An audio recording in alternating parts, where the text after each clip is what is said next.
बिस्मिल्लाहिर्रहमानिर्रहीम। अस्सलाम वालेकुम रहमतुल्लाहि व बरकातुहू। नाज़रीन, मैं हकीम खालिद महमूद नक्शबंदी मुजद्दिदी एक नई वीडियो के साथ हाजिर हूँ और आप सबको अपने चैनल पर खुशामदीद कहता हूँ। नाज़रीन, चैनल को सब्सक्राइब करें और बेल आइकन दबा दें ताकि आपको वीडियो आने पर बेल मिल सके, और फेसबुक का पेज हकीम खालिद हर्बल दवाखाना को भी फॉलो करें। नाज़रीन, मौजू है मेरा अंदामे नहानी का इस्तरखा, शर्मगाह का ढीलापन, वजह हमल की। जो वजह हमल जब डिलीवरी होती है, बच्चा होता है, उसके बाद अगर कुछ बेहतियातियाँ की जाए तो उसकी वजह से भी अंदामे नहानी में ढीलापन आ जाता है, इस्तरखा हो जाता है। उसके लिए एक नुस्खा मैं पहले बता चुका हूँ, दूसरा नुस्खा आज आपको मैं बताने लगा हूँ। तो ये नुस्खा बहुत ही मुफीद है। ये जिस्मानी कमज़ोरी के लिए भी बहुत मुफीद है। अगर लिकोरिया की शिकायत हो तो उसके लिए भी बहुत मुफीद है। तो ख़ुसूसी तौर पर शर्मगाह की जो ढीलापन है वजह हमल के बाद की एहतियातियों की वजह से, उसके लिए तो ख़ुसूसी तौर पर यह फ़ायदेमंद है। तो ये चंद चीज़ें कुछ ज़्यादा है, बनाने में थोड़ी सी आपको मेहनत करना पड़ेगी, लेकिन इसके रिज़ल्ट जो हैं बहुत अच्छे हैं। तो नोट फरमा लें। सबसे पहली जो चीज़ है वो है सुपारी पाक। सुपारी पाक आपने 200 ग्राम लेनी है और गाय का दूध जो है वो 15 किलो हासिल करना है। 15 किलो लेना है, दूध खालिस हो, उसमें कोई मिलावट वगैरह ना हो। और गाय का ही घी आपने 400 ग्राम लेना है। चीनी जो है वो 1.5 किलो लेनी है। अजवाइन खुरासानी 1.5 ग्राम, दाना हील खुर्द छोटा दाना हील ये भी 1.5 ग्राम, काली मिर्च 1.5 ग्राम, फिलफल दराज जिसको हम मगा भी कहते हैं ये भी 1.5 ग्राम, खुश्क पुदीना 1.5 ग्राम, साद कूफी 1.5 ग्राम, नगीसर 1.5 ग्राम, बरादा संदल सफ़ेद 3.5 ग्राम, तबाशीर नुकरा बांसी तबाशीर भी इसको कहा जाता है 3.5 ग्राम, जावत्री 3.5 ग्राम, जरनब 3.5 ग्राम, जायफल 3 ग्राम, ज़ीरा सफ़ेद 4.5 ग्राम,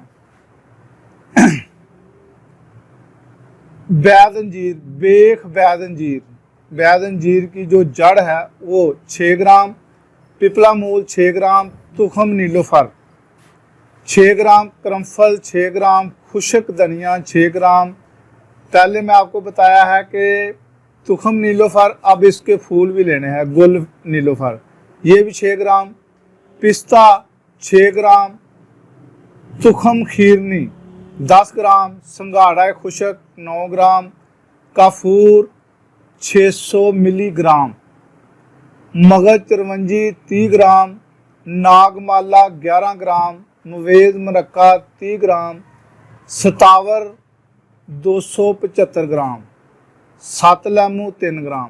सत लेमू ये एज ए केमिकल के तौर पे उसमें डाला जाता है ताकि वो देर तक महफूज रहे, उसको ख़राबी ना हो। तो नाज़रीन, इसके जो बनाने का तरीका है, सुपारी पाक जो है उसके 4 टुकड़े आपने करने हैं और गाय के दूध में उसको खूब जोश देना है। जब गाय का जो दूध है बिल्कुल खोया बन जाए, वो बल्कि सुपारी जो है उसमें वो जज्ब होता जाएगा, वो इतना उसको पकाएं ताकि वो सारा दूध उसमें जज्ब हो जाए। अगर खोआ बन जाए तो उसका खोआ भी इसमें इस्तेमाल करना है। और ये जो सुपारी पाक है, जब वो इसमें खुश्क हो जाएगी तो इसको आप कूट कर सफ़ूफ बना लें। अब जो रोगन ज़र्द मैंने गाय का घी आपको बताया है वो उसमें आपने इसको भूनना है। ये जो सुपारी पाक और खोआ है इसको अच्छे तरीके से भून ले और उतार कर इसको अच्छे तरीके से छान भी लें। अगर जो मोटा हो उसको दोबारा कूट छान कर उसमें शामिल कर लें।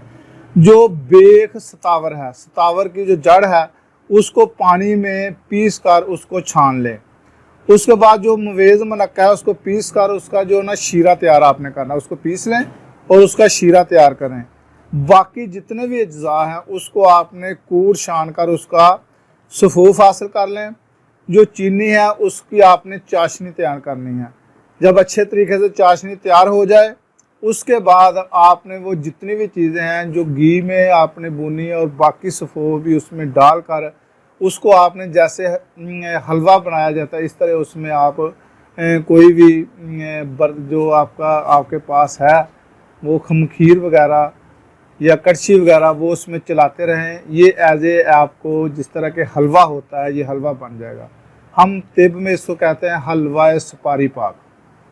ये जब बन जाए तो इसको नीचे उतार लें और जो उसके सबसे आखिर में 7 लेमू है वो इसमें डाल लें।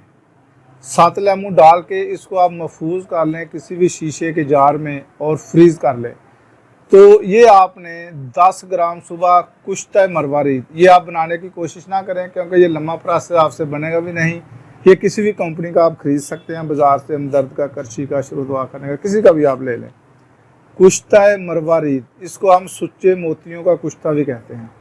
तो वो 10 ग्राम ले लें। उसमें आपने 2 या 3 रत्ती लेकर 10 ग्राम आपने ये जो मैंने आपको नुस्खा बताया है वो उसमें आप निकालें, उसमें शामिल करके सुबह दूध के साथ इस्तेमाल करें और शाम को भी दूध के साथ इस्तेमाल करें। ये तो हो गया नुस्खा खाने के लिए। अब जो आपने अंदरूनी तौर पर इस्तेमाल करना है वो ज़रा नोट कर लें।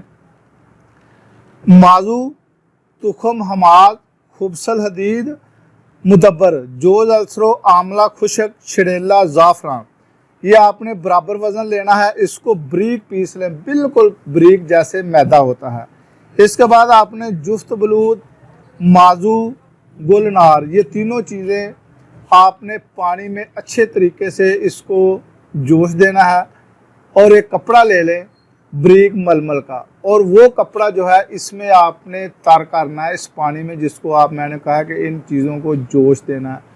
उसके बाद जो पहले चीज़ें मैंने आपको बताई हैं वो चीज़ें उसका सफूफ थोड़ा सा लेकर उस कपड़े में डालकर उसकी पोटली बना लें और वो पोटली बनाकर किसी भी दाया को कहें वो अंदाम नहानी में रख दे। उसके जो इतने भी असाब हैं इस तरह आ गया है, ढीलापन आ गया है, इंशाअल्लाह ताला हफ्ते के अंदर अंदर ये मसला बिल्कुल वो अपनी जगह पे असाब चले जाएंगे, उसमें सख्ती आ जाएगी, ढीलापन ख़त्म हो जाएगा। और जो दवाई है वो आप लगातार 1 महीना इस्तेमाल करें, उसमें जो कमज़ोरी है वो इंशाअल्लाह ठीक हो जाएगी। ये नुस्खा बहुत ही मुफीद है, कारआमद है, मुजर्रब है, आज़मूदा है। इसको आप भी आज़माएँ। खुदा हाफिज़। अस्सलाम वालेकुम व रहमतुल्लाहि व बरकातहू।